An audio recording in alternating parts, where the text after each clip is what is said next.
Today we will talk about chromosomes. ठीक है, देखिए क्रोमोसोम्स के बारे में हम पढ़ते हैं। ठीक है, we have already discussed about the chromosomes, लेकिन इसमें थोड़ा सा अलग तरह से और ज़्यादा डिस्कशन को बढ़ाते हैं। That is the chromosome, the carriers of heredity.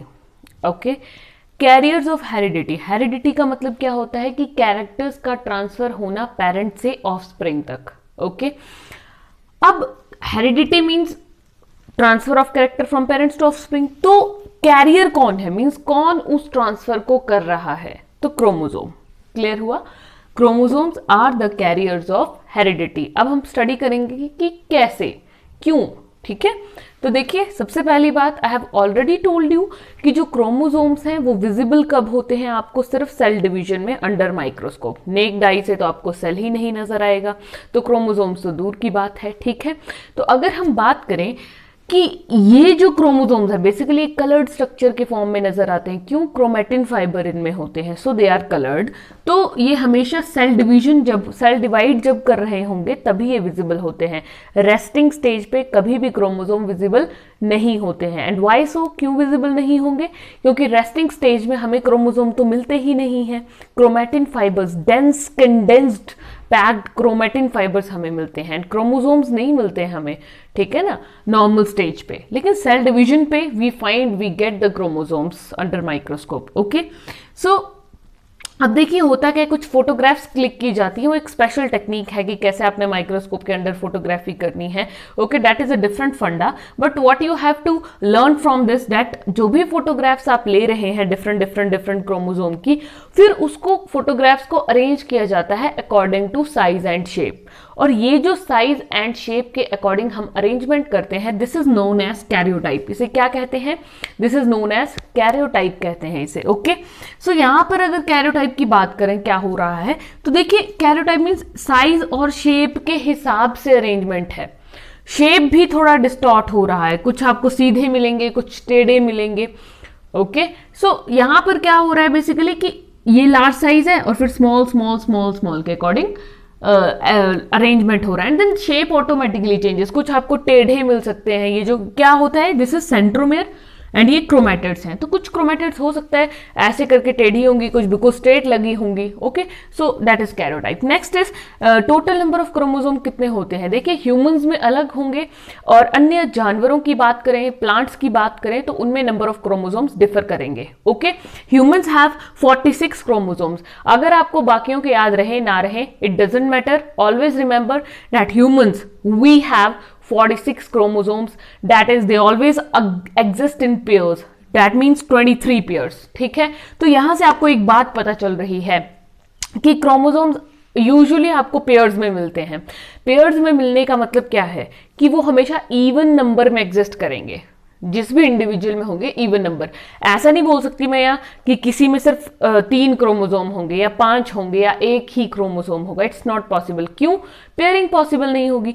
दो तो पेयर बना लेंगे 4, लेकिन 5वां तो फ्री रह जाएगा, which is not possible. So chromosomes always exist in even number, remind this thing. Okay, जैसे अलग अलग क्रोमोसोम का नंबर है, जैसे एस्कैरिस एक वर्म होता है, उसमें 2 ही होते हैं क्रोमोसोम। ठीक है, और अगर आप बात करें जैसे लॉइन, टाइगर, डोमेस्टिक कैट, इन तीनों में 38 क्रोमोसोम्स होते हैं। ओके, डॉग में 78 क्रोमोसोम्स हैं। सो इस तरह से हर एक जगह अलग अलग अरेंजमेंट है। अगर आप इंसेक्ट्स की बात करें, कुछ इंसेक्ट्स की ऐसी वैरायटीज हैं जिसमें 1000 से ज्यादा क्रोमोसोम नंबर है। ओके, सो ये वेरी करता है। ओके, याद ना रहे कोई बात नहीं, remember that humans have 23 pairs of chromosomes. Okay, और ऐसा नहीं कि पूरी बॉडी में ही 46 क्रोमोसोम है। कोई टोटल पूछे कि ह्यूमन बॉडी में कितने क्रोमोसोम है, तो ऐसा नहीं है कि टोटल 46 क्रोमोसोम है। दैट इज ये एक सेल के अंदर, हमारी बॉडी में बहुत मिलियन सेल हैं, मिलियंस। ठीक है, उन हर एक सेल में 46 chromosome, each and every cell consist of 46 chromosomes. Okay, next अगर हम बात करते हैं, देखिए so the chromosomes are arranged. अगर कोई पूछे कि तुम्हारी बॉडी में, मेरी बॉडी में कितने क्रोमोसोम है, तो जितने सेल होंगे ना उस हिसाब से क्रोमोसोम आप निकाल सकते हो। Number of chromosomes is not fixed कि इतने ही होंगे। ठीक है, डिफर करेगा ना ऑब्वियसली, किसी में सेल कम हो सकते हैं, किसी में ज्यादा हो सकते हैं। Okay, so that will very accordingly. So remember one thing, in 23 pairs में से भी हमने एक डिस्कस किया था सेक्स क्रोमोसोम्स के बारे में, मेल फीमेल क्रोमोसोम, वो होते हैं सेक्स क्रोमोसोम, और जो बाकी होते हैं उन्हें हम कहते हैं ऑटोसोम। 22 पेयर्स, ठीक है, याद रखना है 46 में से जो 22 पेयर्स हैं या 23 पेयर्स में से जो 22 पेयर हैं वो ऑटोसोम के हैं, तो बचे कितने? एक। तो जो 23rd पेयर एक बच गया वो एलोसोम है। Allosome means they are sex chromosome जो रिप्रोडक्शन में हेल्प करते हैं, ठीक है, जिसकी वजह से एक न्यू यंग वन का बर्थ होता है। उसके लिए कौन सा पेयर रिस्पॉन्सिबल है? This 23rd pair.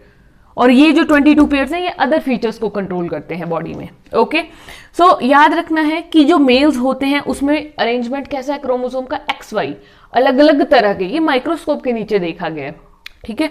और फीमेल्स में क्रोमोसोम कैसे होते हैं? XX, ठीक है, सेम। फीमेल्स में सेम क्रोमोसोम है XX, ओके। और जो मेल्स है उसमें क्या है? XY, ठीक है। इसको शेप के अकॉर्डिंग X बोल दिया गया। ये शेप थोड़ी X शेप क्रोमोसोम है ना, इसलिए हम X क्रोमोसोम कहते हैं। जब हमने फीमेल्स के सेल में चेक किया तो हमने देखा कि वहां पर दोनों इसी तरह के क्रोमोसोम पाए जा रहे हैं, लेकिन मेल में ऐसा नहीं था। मेल में एक X क्रोमोसोम था और एक कुछ इस तरह से शेपलेस डिस्टॉर्टेड टाइप था, थोड़ा बहुत ही छोटे साइज का, दैट इज Y क्रोमोसोम। हर एक मेल में XY अरेंजमेंट मिलेगा, हर एक फीमेल में XX अरेंजमेंट मिलेगा। ओके, ये बात आपने याद। अगर इसमें हम बात करें कि होमोलोगस क्रोमोसोम्स, ठीक है, इसके बारे में थोड़ा सा हमने डिस्कस किया भी था कि होमोलोगस क्रोमोसोम्स क्या होते हैं। तो होमो का मतलब क्या होता है? सेम। लोगस का मतलब क्या होता है? जो सेम दिख रहे हैं।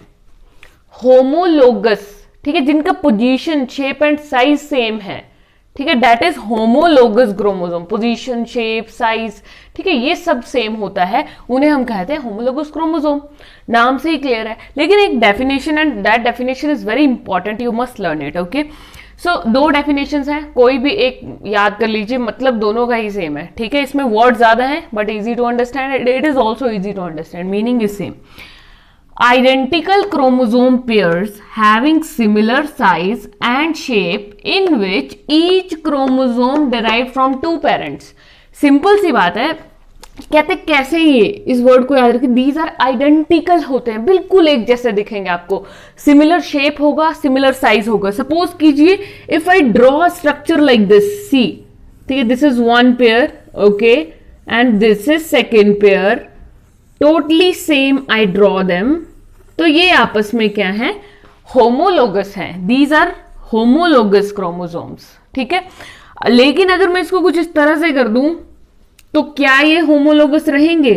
सपोज लाइक दिस, नो, क्योंकि साइज क्या हो गया? डिफरेंट हो गया। और अगर सपोज कीजिए मैं शेप को भी थोड़ा सा डिस्टॉर्टेड कर दूं कुछ इस तरह से, तो क्या ये होमोलोगस क्रोमोसोम्स हैं आपस में? नहीं है, obviously. But when they are totally same then they are considered as homologous chromosomes.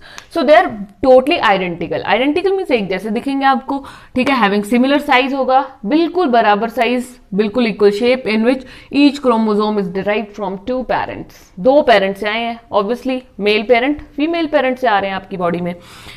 या सिंप्लीफाई करके आप इसी डेफिनेशन को ऐसे भी बोल सकते हो, a pair of corresponding chromosomes of same shape and size, 1 from each parent. Same meaning है कि pair of corresponding, corresponding means एक जैसे, एक दूसरे के साथ जो मेल खाते हैं, ठीक है, of same shape and size, 1 from each parent. Clear, ठीक है, ये है होमोलोगस क्रोमोसोम्स की अगर हम बात करें, ठीक है।